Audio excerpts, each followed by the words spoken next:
Dans le silence de votre cœur, là où les espoirs les plus profonds et les questions les plus pressantes résident, vous êtes-vous déjà interrogé sur la distance qui semble parfois séparer votre prière de son exaucement?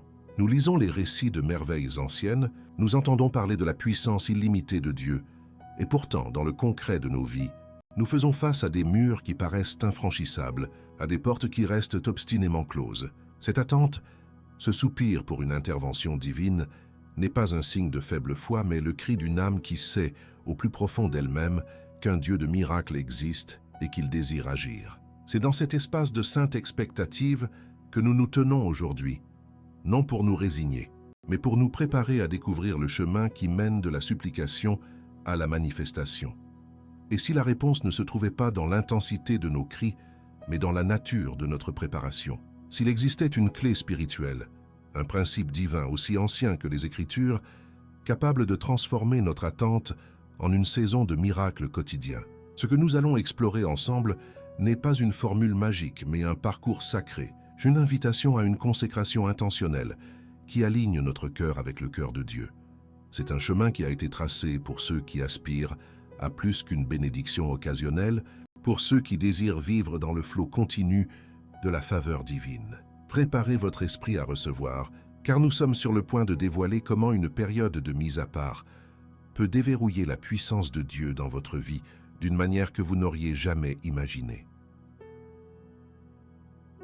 Père céleste, source de toute vie et auteur de tout miracle, c'est devant ta sainte présence que je me tiens aujourd'hui, non par ma propre force, mais par l'accès que tu m'as donné par grâce. Je reconnais ta souveraineté sur ma vie, sur mes circonstances et sur l'univers tout entier.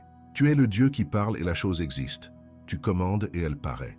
En cet instant, je choisis de faire taire le bruit du monde, les voix du doute et les murmures de la peur, pour n'écouter que la tienne, celle qui a créé les cieux et la terre, et qui soutient toutes choses par ta parole puissante. Je viens à toi avec un cœur humble et un esprit désireux de te connaître davantage, prêt à m'engager sur un chemin de confiance et d'obéissance. Inspiré par le témoignage de tes serviteurs, et particulièrement de Daniel, qui a choisi de t'honorer au-dessus de tout, je prends aujourd'hui la décision solennelle de me consacrer entièrement à toi pour une période de 10 jours. Ce n'est pas un rituel vide de sens, mais un acte de foi profond, une déclaration que ta présence est plus précieuse que tout ce que ce monde peut m'offrir. Pendant ces 10 jours, je me mets intentionnellement à part pour toi. Que chaque heure de chaque jour soit un sacrifice de louange, un temps mis à part pour la prière, la méditation de ta parole et l'écoute de ton esprit. Je te présente mon corps comme un sacrifice vivant, saint et agréable, ce qui est mon culte raisonnable. Seigneur, je dépose à tes pieds les mets délicats du monde qui ont souvent captivé mon attention et détourné mon cœur. Je renonce aux distractions qui étouffent ta voix, aux habitudes qui attristent ton esprit et aux raisonnements humains qui limitent ta puissance. Je te demande pardon pour les fois où j'ai cherché satisfaction et sécurité dans des choses périssables plutôt qu'en toi, la source d'eau vive. Pendant cette période de consécration, purifie mes appétits, renouvelle mes pensées et réaligne mes désirs sur les tiens. Que ma seule faim soit celle de ta justice et ma seule soif, celle de ta présence. Je sais, ô Dieu, que ce chemin ne sera pas sans épreuve. Je m'attends à la résistance de l'ennemi et à la lutte de ma propre chair. C'est pourquoi je crie à toi pour obtenir la force de persévérer. Lorsque la crise de la foi frappera, lorsque les doutes assailliront mon esprit au 3e jour, sois mon rocher et ma forteresse. Rappelle-moi tes promesses et la raison pour laquelle j'ai commencé ce parcours. Remplis-moi de ton Saint-Esprit afin que je puisse tenir ferme, non par ma propre volonté, mais par ta puissance qui agit en moi. Fais de moi un soldat spirituel endurant, dont le regard reste fixé sur toi, le chef et le consommateur de ma foi. Père, alors que j'avance sur ce chemin, je te demande de sceller ton alliance dans mon cœur d'une manière nouvelle et profonde. Que le 7e jour soit un marqueur spirituel, un moment où ta paix qui surpasse toute intelligence inonde mon être et chasse toute anxiété. Que ce jour de repos divin soit le signe que tu as entendu ma prière, que tu as agréé ma consécration et que tu es déjà à l'œuvre dans les coulisses de ma vie. Grave ta loi dans mon cœur et écris-la dans mon esprit, afin que je marche dans une confiance inébranlable, sachant que je suis à toi et que tu es à moi. Au-delà de la provision matérielle, Je te demande, Seigneur, la sagesse et la révélation qui viennent d'en haut. Comme tu l'as fait pour Daniel et ses compagnons, accorde-moi une intelligence et une sagesse 10 fois supérieures. Ouvre les yeux de mon cœur pour que je voie les situations comme toi tu les vois.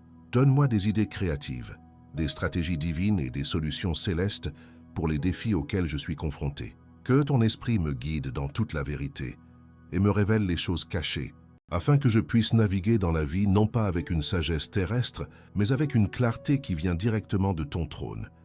Avec un cœur rempli d'une sainte expectative, je me tiens dans l'attente du 10e jour. Je crois fermement que le fruit de cette consécration se manifestera de manière visible et tangible. J'appelle à l'existence les choses qui ne sont pas, conformément à ta volonté. J'appelle l'ouverture des portes que nul ne peut fermer. La provision là où il y avait le manque. La restauration là où il y avait la rupture, la guérison là où il y avait la maladie. Je ne me contente plus de prier pour un miracle. Je me positionne pour vivre dans le flot continu de ta faveur et de ta puissance. Je déclare par la foi que ce qui était impossible hier deviendra mon témoignage. Enfin, Père éternel, je prends l'engagement que pour chaque porte ouverte, pour chaque réponse reçue, pour chaque miracle manifesté, toute la gloire, tout l'honneur et toute la louange te reviendront. Que ma vie ne soit pas seulement bénie, mais qu'elle devienne une bénédiction. Que mon témoignage de ta fidélité au terme de ces 10 jours inspire la foi chez d'autres et attire de nombreuses âmes à toi. Fais de moi un instrument de ta gloire, un vase que tu peux remplir et utiliser. C'est avec un cœur plein de gratitude et de foi que je te soumets cette prière, au nom puissant et glorieux de Jésus-Christ. Amen. Pour comprendre la puissance spirituelle qui se cache derrière cette période de consécration de 10 jours, il faut remonter à ses origines, enfouies dans les pages du livre de Daniel. Ce récit ne naît pas dans un temps de paix et de prospérité, mais dans le creuset de l'épreuve, au cœur de l'exil babylonien. Le peuple d'Israël a été vaincu, son temple détruit, et ses meilleurs fils déportés pour servir à la cour d'un roi païen, Nabuchodonosor. C'est dans ce contexte de déracinement culturel et de pression spirituelle intense que l'histoire de Daniel commence, non pas comme une épopée de conquête militaire, mais comme le témoignage silencieux d'une foi inébranlable face à une assimilation forcée. L'auteur de cet acte de consécration n'est autre que Daniel lui-même, un jeune homme de lignée royale, emmené captif avec ses 3 compagnons, Anania, Michaël et Azaria. Choisis pour leur intelligence et leur apparence, ils sont destinés à être formés aux coutumes, à la langue et à la sagesse des Chaldéens pour servir le roi. Le plan de Babylone est clair, effacer leur identité hébraïque et les remodeler à l'image de l'Empire. Cependant, Daniel, dont le nom signifie « Dieu est mon juge », prend une résolution ferme dans son cœur. Cette décision n'est pas une rébellion ouverte, mais un acte de dévotion intérieure, une déclaration silencieuse que sa loyauté première appartient non pas au roi de Babylone, mais au roi de l'univers. Le sens biblique de leur consécration se cristallise autour du refus des mets du roi et du vin de sa table. Il ne s'agit pas d'une simple préférence diététique ou d'une préoccupation pour la santé. La nourriture servie à la cour royale était souvent consacrée aux idoles païennes avant d'être consommée, et elle incluait des aliments considérés comme impurs selon la loi mosaïque. Participer à ce repas aurait été un acte de compromis spirituel, une reconnaissance tacite de la suprématie des dieux de Babylone et une souillure de leur alliance avec le Dieu d'Israël. Le choix de Daniel est donc profondément théologique. Il s'agit de préserver sa pureté spirituelle et de témoigner de la sainteté de son Dieu au milieu d'une culture idolâtre.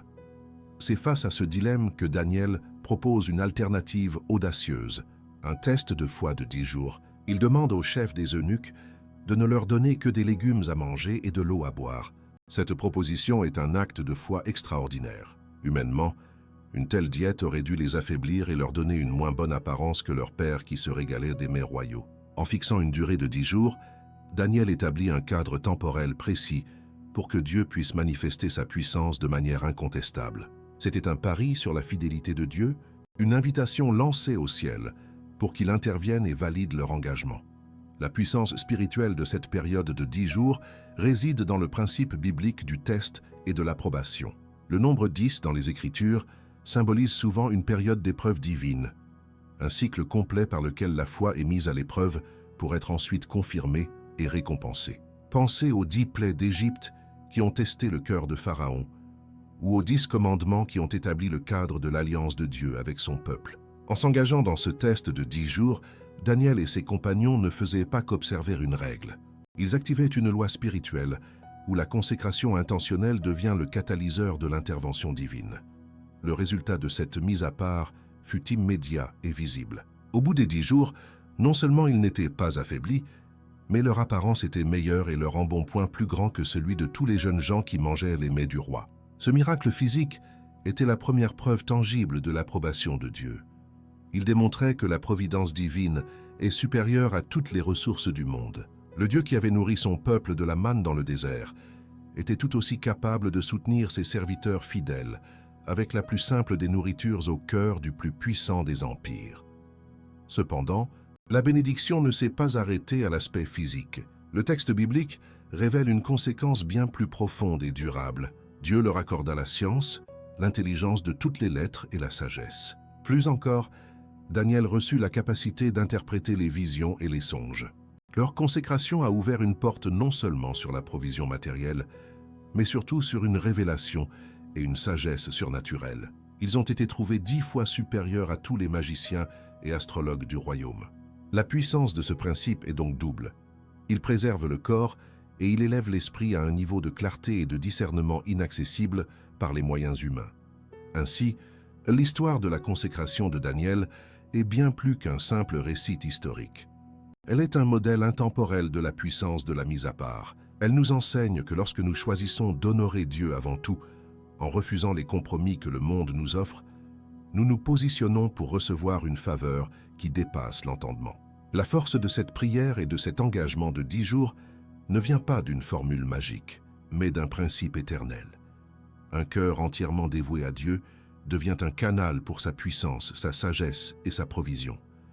C'est la démonstration que la fidélité dans les petites choses déverrouille les plus grandes bénédictions du ciel. Au-delà de l'exemple historique de Daniel et de ses compagnons, se cache une clé spirituelle, un principe divin qui reste aussi pertinent aujourd'hui qu'il l'était dans les cours de Babylone. Cette clé n'est pas une formule mystique ou une incantation, mais une loi spirituelle qui gouverne la relation entre la consécration humaine et l'intervention divine. Comprendre ce mécanisme, c'est passer de l'espoir passif à une foi active et participante. La période de 10 jours n'est pas choisie au hasard. Elle est le cadre temporel que Dieu utilise souvent pour orchestrer un processus de transformation qui commence dans l'invisible pour se manifester dans le visible. C'est la durée symbolique d'un test qui, une fois traversé avec succès, déverrouille une nouvelle dimension de faveur et d'autorité spirituelle. Le chiffre 10, dans le langage symbolique des Écritures, représente une plénitude, un cycle complet de tests ou d'épreuves ordonnés par Dieu. Il évoque la notion de responsabilité humaine face à un commandement divin. Nous voyons ce schéma dans les 10 commandements, qui constituent la base de l'alliance de la loi, définissant la responsabilité de l'homme envers Dieu et son prochain. Nous le voyons également dans les 10 plaies d'Égypte, un cycle complet de jugements divins destiné à éprouver le cœur de Pharaon et à manifester la souveraineté de Dieu.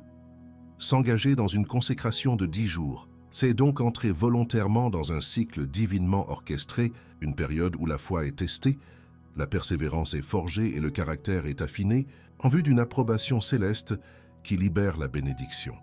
Le secret de cette clé réside également dans le principe de la priorité et des prémices. En mettant à part les 10 premiers jours d'une période, l'individu déclare prophétiquement que Dieu a la première place dans sa vie, avant ses propres besoins, ses désirs et les exigences du monde. C'est un acte d'adoration qui honore Dieu comme la source de toute chose. En agissant ainsi, le croyant active une promesse divine fondamentale. Ceux qui honorent Dieu seront honorés par lui. En refusant les mets du roi, Daniel n'a pas seulement fait un choix alimentaire, il a offert à Dieu les prémices de sa loyauté dans un environnement hostile. Cet acte de foi a provoqué une réponse divine disproportionnée, car Dieu ne reste jamais débiteur de celui qui le place en premier.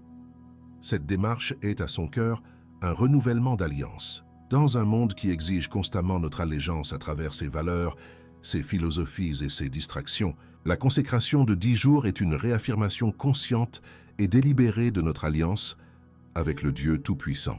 C'est un acte de séparation, où l'on se retire des influences qui souillent l'esprit et affaiblissent la communion. pour se plonger entièrement dans la présence et la parole de Dieu. Chaque jour de consécration renforce les liens de cette alliance, rappelant à l'âme que sa véritable citoyenneté est céleste et que sa véritable nourriture est de faire la volonté du Père.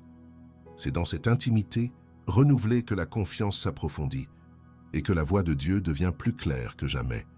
La consécration n'est pas un moyen de contraindre Dieu à agir, mais plutôt un processus d'alignement qui nous positionne pour recevoir ce qu'il a déjà promis. Les promesses de Dieu sont conditionnelles à notre foi et à notre obéissance. En nous mettant à part, nous créons un environnement spirituel propice à leur accomplissement. Nous faisons taire les voix du doute et de la peur, nous purifions notre cœur de l'incrédulité et nous nous accordons avec la fréquence du ciel. C'est comme un agriculteur qui laboure son champ et enlève les mauvaises herbes. Il ne crée pas la pluie, mais il prépare la terre à la recevoir. De même, ces 10 jours préparent le terrain de notre cœur à recevoir l'averse de bénédiction que Dieu est toujours désireux de déverser. Ce principe opère selon la loi spirituelle immuable de semer et de récolter. Chaque moment passé dans la prière, chaque sacrifice consenti, chaque pensée captive amenée à l'obéissance de Christ est une semence jetée dans le sol de l'esprit. L'apôtre Paul nous enseigne que celui qui sème pour l'esprit moissonnera de l'esprit la vie éternelle. Pendant ces 10 jours, l'individu s'engage dans un processus de semaille spirituelle intensive. Il sème la discipline et récolte la force de caractère. Il sème la méditation de la parole et récolte la sagesse et la révélation. Il sème la communion avec Dieu et récolte une intimité renouvelée et une paix profonde. La manifestation visible au 10e jour n'est que la moisson naturelle et inévitable des graines spirituelles qui ont été plantées avec diligence. Un autre aspect caché de cette clé est sa capacité à briser l'inertie spirituelle. Beaucoup de croyants se retrouvent bloqués dans des cycles de défaite, de stagnation ou d'apathie spirituelle. Une période de consécration intense et ciblée agit comme un puissant levier pour briser ces schémas. Elle perturbe la routine qui a permis au doute et au compromis de s'installer. C'est une déclaration de guerre spirituelle contre les forces qui cherchent à maintenir l'âme dans la médiocrité. En choisissant délibérément un chemin différent pendant 10 jours, on crée une nouvelle dynamique, un élan spirituel qui permet de franchir des plateaux et de percer des plafonds de verre qui semblaient auparavant infranchissables. Enfin, la puissance ultime de cette clé réside dans la ferme résolution du cœur. Le texte biblique précise que Daniel résolut dans son cœur de ne pas se souiller. Tout commence par une décision. Ce n'est pas un souhait vague ou une simple tentative, mais un engagement inébranlable pris devant Dieu. Une telle résolution, née de la foi, envoie une onde de choc dans le monde spirituel. Elle démontre à Dieu le sérieux de notre quête. Elle fait taire les accusations de l'ennemi et elle aligne toute notre volonté, notre âme et notre esprit vers un seul but. C'est cette qualité de décision qui transforme une simple période de 10 jours en une rencontre divine, qui a le pouvoir de redéfinir une destinée tout entière. Entrer dans ce parcours de 10 jours de consécration n'est pas une démarche mystique, mais une discipline spirituelle accessible à quiconque a faim de la présence de Dieu. La transformation commence par une série d'étapes pratiques, des actions intentionnelles qui traduisent la résolution du cœur en une réalité vécue. Il ne s'agit pas de suivre une formule rigide, mais d'adopter un rythme sacré qui ouvre l'âme à la communion divine. La première étape est de fixer fermement la durée. 10 jours consécutifs, sans interruption, seront mis à part. Cette décision, prise devant Dieu, est l'acte fondateur qui signale au ciel et à la terre que le chercheur est sérieux dans sa quête d'une rencontre plus profonde. Le moment choisi pour la prière revêt une importance capitale. Il est conseillé d'établir 2 rendez-vous divins quotidiens, immuables. Le premier à l'aube, avant que le tumulte du monde ne commence. Offrir à Dieu les prémices de sa journée, les premières pensées et les premières paroles, est un acte d'adoration puissant qui consacre tout le reste de la journée. Le second rendez-vous au crépuscule permet de clore la journée sous le regard de Dieu, de déposer les fardeaux et de trouver le repos en sa présence. Ces 2 piliers de prière encadrent le jour, le transformant en une offrande continue et protégeant l'esprit des distractions et des angoisses. La posture du corps pendant la prière est le reflet de l'attitude du cœur. Bien qu'aucune position ne soit obligatoire, adopter une posture qui exprime l'humilité et la révérence peut profondément influencer l'expérience spirituelle. S'agenouiller est un signe universel de soumission à une autorité supérieure, reconnaissant la souveraineté de Dieu. Lever les mains est un geste d'abandon et de réception, signifiant une ouverture totale à ce que le ciel veut donner. S'asseoir en silence les yeux fermés favorise la concentration et l'écoute. Le plus important est de choisir une posture qui aide à focaliser son être tout entier sur Dieu, loin de toute distraction physique ou mentale. Pour accompagner cette discipline, la création d'un espace de prière dédié est essentielle. Il n'est pas nécessaire que ce soit une pièce entière. Un simple coin d'une chambre, un fauteuil spécifique, peut devenir un sanctuaire personnel. Cet endroit doit être maintenu propre, ordonné et, si possible, dépourvu d'écrans et d'autres sources de perturbation. En venant chaque jour dans ce même lieu, l'esprit apprend à se calmer plus rapidement, associant cet espace à la communion avec le divin. C'est un acte de mise à part qui déclare qu'en ce lieu, seule la voix de Dieu est recherchée et honorée. La prière du matin devrait suivre une structure simple mais profonde. Elle commence par l'adoration, en louant Dieu non pour ce qu'il fait, mais pour qui il est, saint, juste, bon, fidèle. Après ce temps de louange, vient la consécration de la journée à venir. Il s'agit de présenter à Dieu son agenda, ses projets, ses interactions prévues, et de lui demander de diriger chaque pas, de garder chaque parole et de purifier chaque pensée. C'est une invitation faite au Saint-Esprit à prendre le contrôle total de la journée, renonçant à sa propre force et à sa propre sagesse. Au cœur de cette prière se trouvent les paroles de déclaration. Il ne s'agit pas de répéter des phrases vides, mais de proclamer avec foi les promesses de Dieu sur sa vie. Des déclarations telles que « Je déclare par la foi que la faveur de Dieu m'entoure comme un bouclier »,« Je déclare que je possède l'intelligence de Christ pour résoudre les problèmes d'aujourd'hui », ou « Je déclare que la paix de Dieu qui surpasse toute intelligence garde mon cœur et mes pensées ». Prononcer ces vérités à voix haute renforce la foi, fait taire le doute et aligne la réalité personnelle sur la volonté parfaite de Dieu, telle que révélée dans sa parole. La prière n'est pas un monologue, elle est un dialogue. C'est pourquoi un temps de méditation silencieuse sur les Écritures est indispensable. Chaque jour, il convient de choisir un court passage, peut-être un verset d'un psaume ou d'un proverbe, et de le méditer. Il faut lire le verset lentement plusieurs fois, en demandant au Saint-Esprit d'en révéler la signification profonde. Cette pratique nourrit l'âme, renouvelle l'intelligence et permet d'entendre la voix douce et subtile de Dieu qui parle au travers de sa parole écrite, apportant direction, correction et encouragement. La prière du soir offre un moment de réflexion et de clôture spirituelle. Elle débute par un examen de conscience honnête, en demandant à Dieu de révéler les manquements de la journée, non pour la condamnation, mais pour la repentance et la purification. C'est un temps pour recevoir le pardon et la grâce. Ensuite, vient le moment de la gratitude. Il est vital de cultiver un cœur reconnaissant, en remerciant Dieu spécifiquement pour les bénédictions de la journée, qu'elles soient grandes ou petites. Ce simple acte de reconnaissance déplace l'attention du manque vers la provision et remplit le cœur de paix avant le sommeil. Chaque session de prière, matin et soir, doit se terminer non par le doute, mais par une expression de confiance absolue. Après avoir présenté ses requêtes et fait ses déclarations, il faut conclure par un « Amen » confiant. Cet Amen n'est pas un simple mot de fin, mais une déclaration de foi puissante qui signifie « Ainsi soit-il, j'y crois et je le reçois ». Il faut ensuite passer un moment à remercier Dieu par avance pour les réponses qui sont déjà en chemin, pour les miracles qui sont déjà en gestation dans le monde spirituel. Cette gratitude anticipée est l'une des plus hautes expressions de la foi.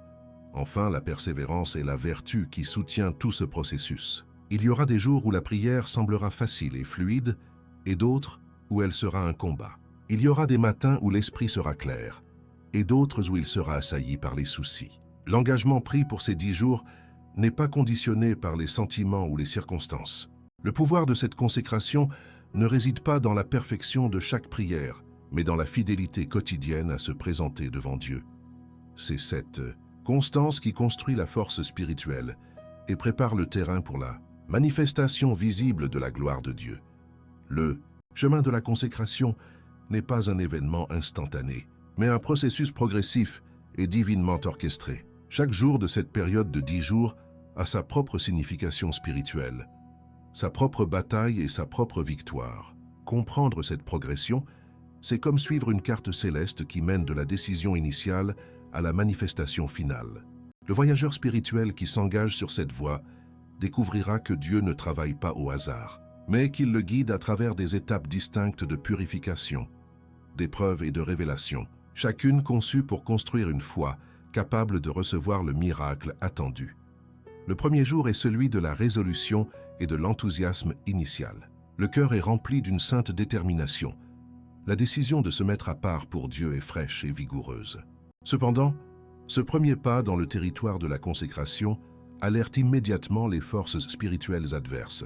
Une résistance subtile commence à se manifester, non pas comme une attaque frontale, mais par des distractions inattendues, des urgences soudaines ou un flot de pensées qui cherchent à détourner l'attention du but fixé.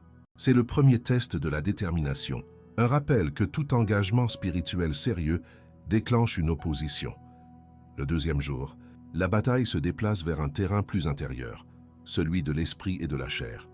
Les habitudes anciennes, les appétits que l'on a choisi de mettre de côté, commencent à se faire entendre avec plus d'insistance. Le souvenir des plaisirs mondains, le confort des routines familières, tout cela remonte à la surface comme une tentation de revenir en arrière. L'esprit est bombardé de raisonnements logiques qui minimisent l'importance de la consécration. C'est une journée cruciale pour pratiquer la discipline de la pensée en capturant chaque argument rebelle pour l'amener à l'obéissance de Christ et en se nourrissant délibérément de la parole de Dieu. Arrive alors le troisième jour, souvent identifié comme le point de crise. L'élan initial s'est estompé et la manifestation tangible semble encore lointaine. C'est à ce moment précis que le doute s'installe avec le plus de force. Des questions comme « Est-ce que cela fonctionne vraiment ? Dieu m'entend-il ? Ne suis-je pas en train de perdre mon temps ?» tourmentent l'âme. La pression des circonstances extérieures peut même sembler s'intensifier, comme si le problème pour lequel on prie empirait. C'est le test de la persévérance pure, le moment où la foi doit passer de l'émotion à une décision inébranlable de continuer, quoi qu'il en coûte. Franchir le cap du troisième jour est une victoire spirituelle majeure. C'est un acte qui scelle la résolution dans le monde invisible. En refusant d'abandonner face à la première grande vague de découragement, le croyant démontre à Dieu, à lui-même et à l'ennemi de son âme, que son engagement n'était pas une impulsion passagère. Les racines de la foi, forcées de puiser plus profondément pour trouver leur force, commencent à s'ancrer non plus dans les sentiments, mais dans le roc de la fidélité de Dieu. C'est à ce moment que les fondations d'une foi durable sont véritablement posées. Les 4e et 5e jours inaugurent une nouvelle saison de quiétude et d'intimité. La tempête de la crise s'étant calmée, un silence intérieur s'installe, permettant d'entendre la voix de Dieu avec une clarté nouvelle. La lecture des Écritures n'est plus un simple exercice de discipline, mais une source vivante de révélation et d'encouragement personnel. La prière devient moins une lutte et plus une conversation douce. C'est une période de repos spirituel où Dieu commence à guérir les blessures intérieures et à révéler des aspects de son caractère qui n'étaient pas visibles au milieu du bruit.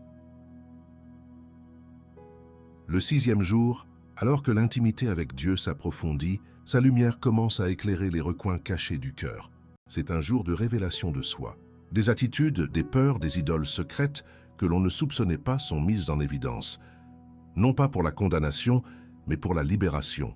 C'est une invitation à une repentance plus profonde, à un abandon plus complet. Le croyant est amené à déposer au pied de la croix des fardeaux qu'il portait sans même s'en rendre compte, ce qui allège son esprit et le purifie pour recevoir la bénédiction à venir.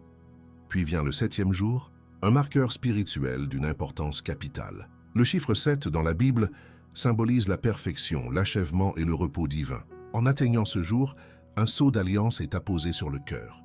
Une paix surnaturelle, qui dépasse toute compréhension humaine, descend et commence à garder l'esprit et les pensées. L'anxiété concernant la prière s'évanouit, remplacée par une certitude tranquille et inébranlable que Dieu a entendue, qu'il a agréé la consécration et qu'il est déjà à l'œuvre. Ce repos du 7e jour n'est pas de la passivité, mais une position de foi active. C'est l'entrée dans le repos de Dieu, décrit dans l'Épître aux Hébreux. Le moment où l'on cesse de s'appuyer sur ses propres efforts, ses propres stratégies et son propre calendrier pour s'abandonner totalement à la souveraineté et à la puissance de Dieu. C'est la foi qui déclare « c'est accompli dans le ciel, et je me repose dans l'assurance que cela se manifestera sur la terre en son temps parfait. Les 8e et 9e jours sont vécus dans une atmosphère de sainte expectative. La paix acquise le 7e jour sert de fondation à une joie anticipée. La prière change de nature. Elle passe de la supplication à l'action de grâce. Le croyant commence à remercier Dieu pour la réponse qui est déjà en chemin, pour la porte qui est déjà ouverte dans le royaume de l'Esprit. C'est une marche par la foi et non par la vue, une célébration de la fidélité de Dieu avant même de voir le résultat tangible. Enfin, le 10e jour arrive, le jour de l'accomplissement. Le cycle est complet. Ce qui a été semé dans l'esprit pendant 9 jours est maintenant prêt à être récolté dans le naturel. C'est le jour de la manifestation visible, où la réalité spirituelle perce le voile du monde physique. Une porte s'ouvre, un appel téléphonique inattendu arrive, une provision financière se matérialise, une relation est miraculeusement restaurée. Le résultat est souvent surprenant, dépassant ce qui avait été demandé ou imaginé, portant la signature indubitable de la main de Dieu. Cette manifestation finale n'est pas une fin en soi. Chaque miracle, chaque réponse visible au 10e jour est destinée à devenir un témoignage puissant de la bonté et de la puissance de Dieu. Elle ne sert pas seulement à bénir l'individu, mais à fortifier la foi de toute une communauté et à attirer les cœurs vers le Dieu qui entend et qui répond. Le cycle de 10 jours ne se termine donc pas par la réception d'une bénédiction, mais par la restitution de la gloire à celui qui en est la source, transformant une prière personnelle en un acte d'adoration publique. Les principes divins, aussi puissants soient-ils, peuvent parfois sembler abstraits, jusqu'à ce qu'ils s'incarnent dans la chair et le sang d'une histoire vécue. Les témoignages ne sont pas de simples anecdotes destinées à émouvoir. Ils sont la preuve vivante que les promesses de Dieu ne sont pas des lettres mortes, mais une réalité active et accessible. Ils sont le pont entre la doctrine et l'expérience, la lumière qui illumine le chemin pour ceux qui doutent encore. Les récits qui suivent, qu'ils soient tirés de notre époque ou des Saintes Écritures, ne sont pas des exceptions miraculeuses, mais des illustrations cohérentes de la fidélité d'un Dieu qui honore ceux qui se mettent à part pour lui. Considérons l'histoire d'Élodie, une jeune entrepreneuse de Marseille, dont l'atelier de création artisanale était au bord du gouffre. Les factures impayées s'accumulaient, les fournisseurs menaçaient de cesser leur livraison, et le désespoir commençait à éteindre la flamme de sa passion. Ayant entendu parler de ce principe de consécration de 10 jours, elle décida, dans un dernier élan de foi, de mettre Dieu à l'épreuve.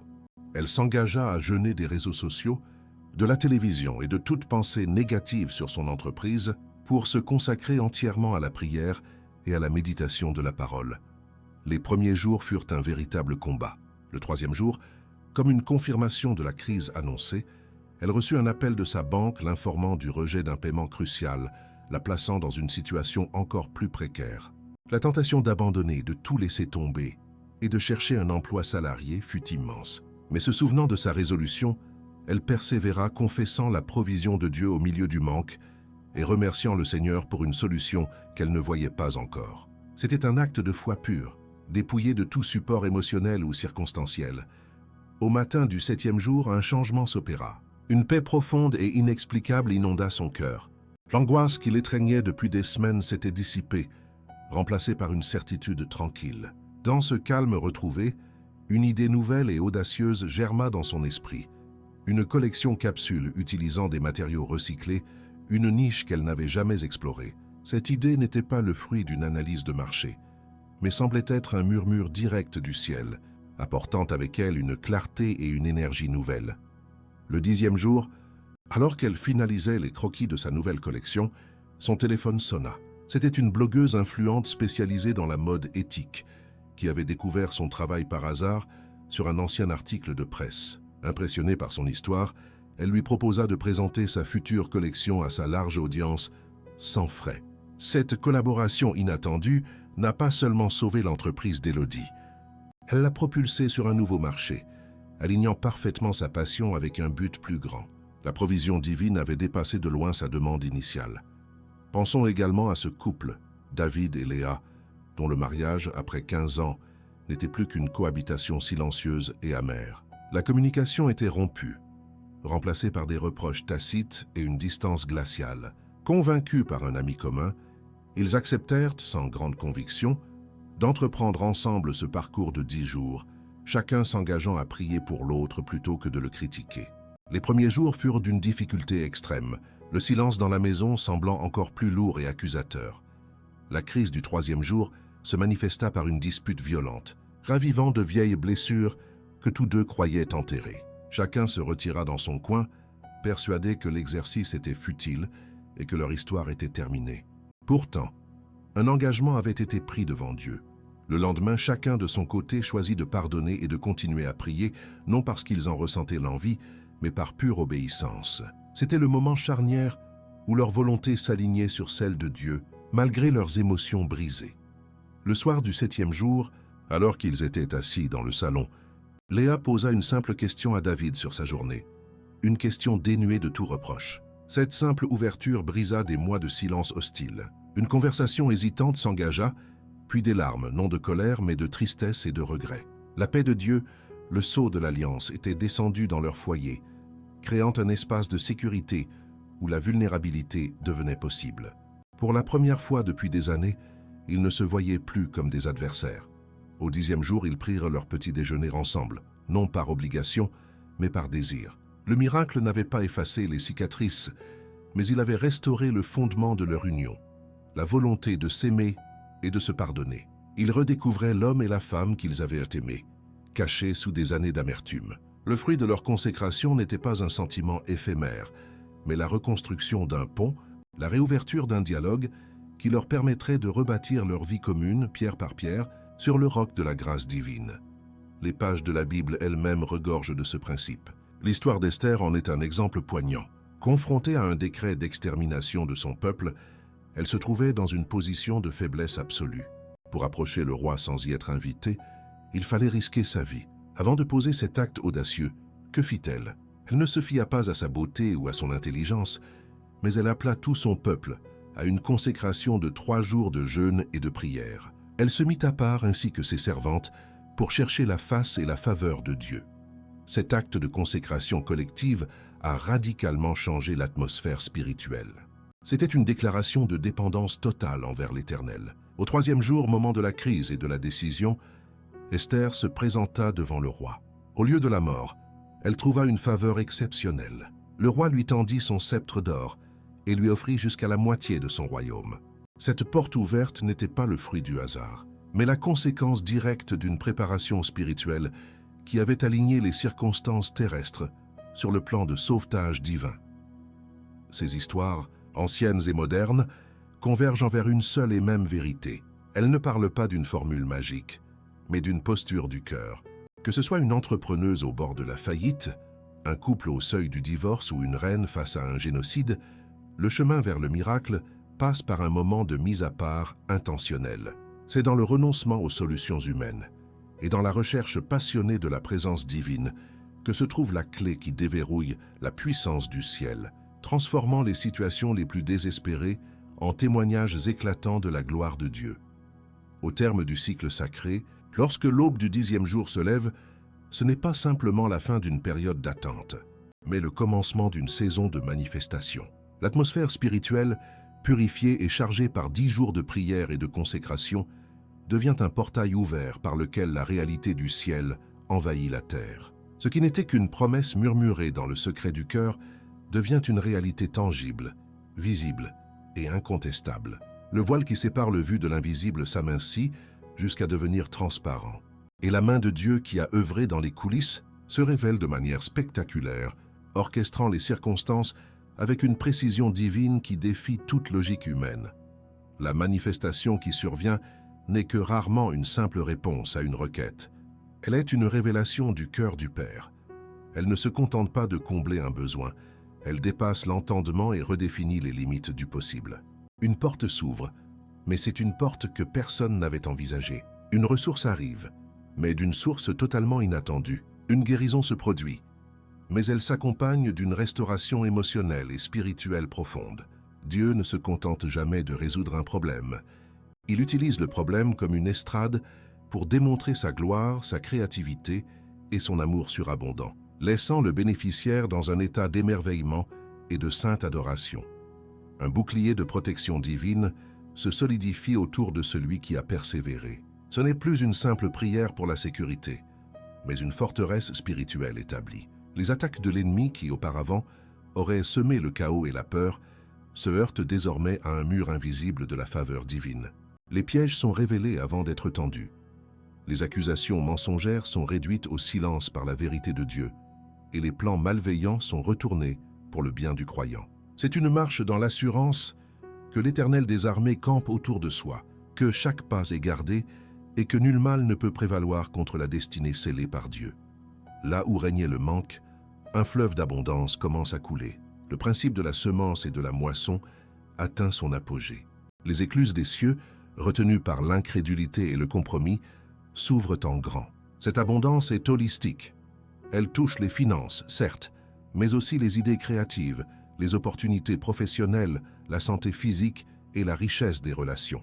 L'esprit de pauvreté est brisé et remplacé par une conscience de la provision illimitée du royaume. Le croyant apprend à vivre non plus à partir de ses ressources limitées, mais à partir de l'économie inépuisable du ciel. Pour ceux qui ont souffert de l'injustice, le 10e jour est le jour du jugement divin et de la vindication publique. Dieu le juge juste prend la cause en main. Les situations qui semblaient irréversiblement tordues sont redressées avec une sagesse souveraine. Les réputations salies sont lavées et restaurées. La vérité éclate au grand jour, et ce qui a été volé est restitué au centuple. C'est l'accomplissement de la promesse que Dieu prépare une table en face des adversaires, non par vengeance, mais pour démontrer que celui qui se confie en l'Éternel ne sera jamais confus. La paix qui a été scellée au 7e jour devient désormais une force gouvernante qui s'impose aux circonstances extérieures. Elle n'est plus seulement une quiétude intérieure, mais une puissance qui calme les tempêtes de la vie. Le chaos familial s'apaise, les conflits professionnels se résolvent, et l'ordre divin s'installe dans les domaines qui étaient auparavant en désarroi. Cette paix, le shalom de Dieu, devient l'arbitre qui règne sur les décisions, les relations et l'environnement, créant une atmosphère où la bénédiction peut s'épanouir sans entrave. Suite à cette épreuve de foi, une nouvelle autorité spirituelle est conférée. Le croyant n'opère plus depuis une position de supplication craintive, mais depuis un lieu de filiation et d'autorité déléguée. Les 10 jours de consécration ont forgé un caractère et une foi qui peuvent maintenant porter le poids de la puissance de Dieu.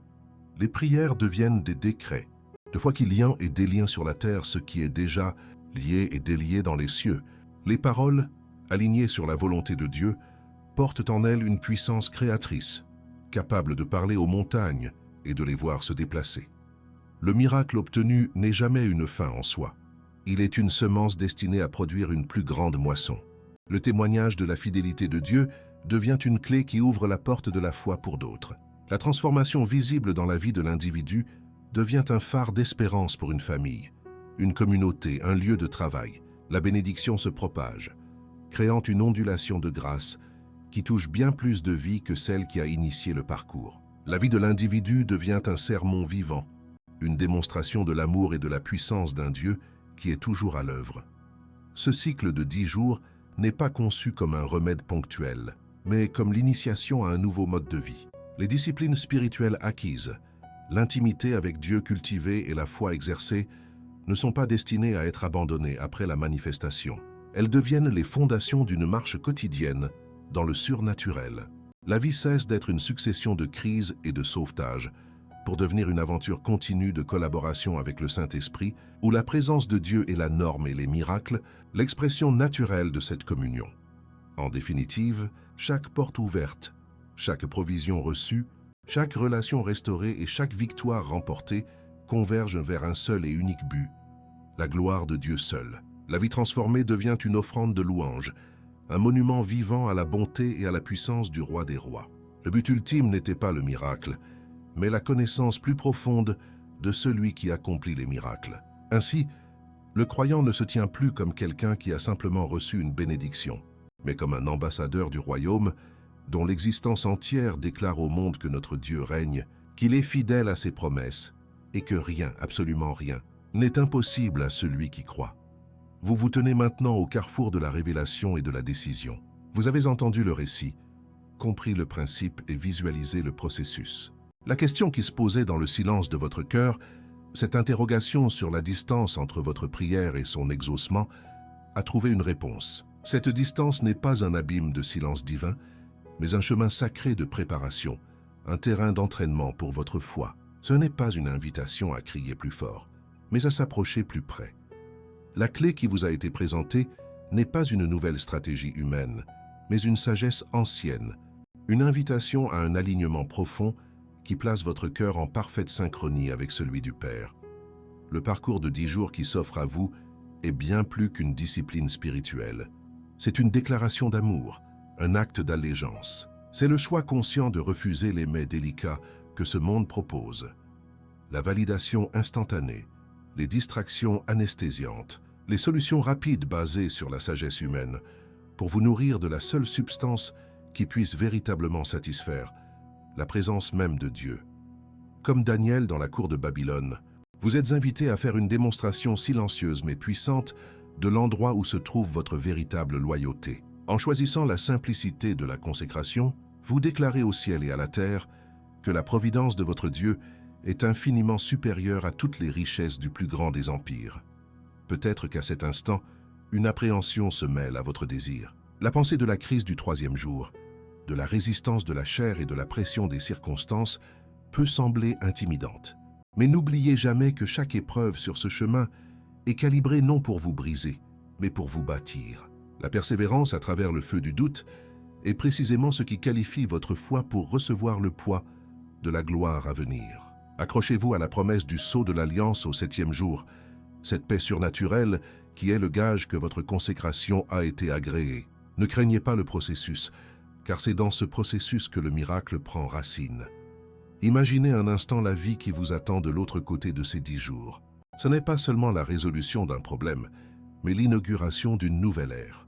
Une vie où la voix de Dieu est plus claire que le bruit du monde, où la sagesse divine éclaire vos décisions, et où une paix inébranlable garde votre cœur au milieu des tempêtes. C'est une existence vécue non plus sous la tyrannie de l'urgent, mais dans le rythme de l'éternel. La manifestation du 10e jour n'est pas le point final.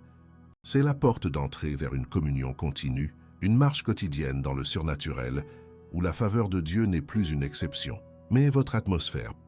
L'heure n'est plus à la réflexion, mais à la résolution. C'est le moment de prendre, comme Daniel, une décision ferme dans votre cœur. Quelle est la chose que Dieu vous demande de mettre de côté pendant ces 10 jours? Quel est le mets du roi qui a captivé votre attention et affaibli votre appétit spirituel? Est-ce une habitude, une relation, une source de divertissement, un schéma de pensée négatif? Identifiez-le maintenant et présentez-le à Dieu comme un acte de foi. Ne reportez pas cette décision. Commencez aujourd'hui. Engagez-vous devant le trône de la grâce, non par votre propre force, mais en vous appuyant sur la puissance du Saint-Esprit qui vous a été promise. Alors que vous vous engagez sur ce chemin, recevez cette parole de foi. Ces 10 prochains jours ne seront pas des jours ordinaires dans le calendrier de votre vie. Ils seront une décennie divine, une période où Dieu condensera le temps pour accomplir en vous et à travers vous ce qui aurait normalement pris des années. Votre résolution a été entendue dans le ciel. Les anges ont été mobilisés en votre faveur. Le Père se penche avec un amour impatient, attendant de déverser sur vous une bénédiction qui non seulement transformera votre situation, mais fera de votre vie un témoignage retentissant de sa fidélité. Marchez dans la confiance, car celui qui vous a appelé est fidèle et c'est lui qui agira. Votre manifestation est déjà en chemin.